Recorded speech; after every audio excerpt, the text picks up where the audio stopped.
राजकीय कन्सल्टंट सोबतचा शेकडो कोटींचा कंत्राट दादा रद्द करणार होते असा गौप्यस्फोट देखील यावेळी आमदार रोहित पवार यांनी केलाय।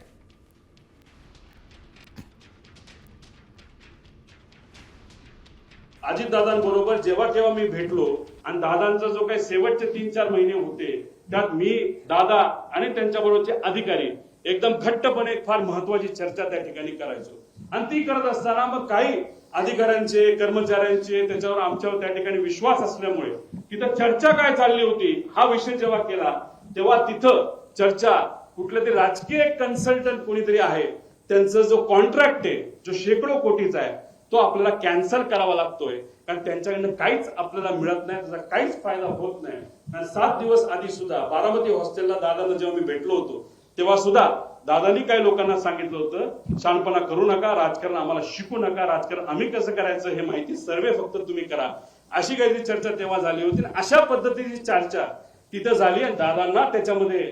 उशीर झाला आणि मग दादांना प्लॅन बदलावा लागला।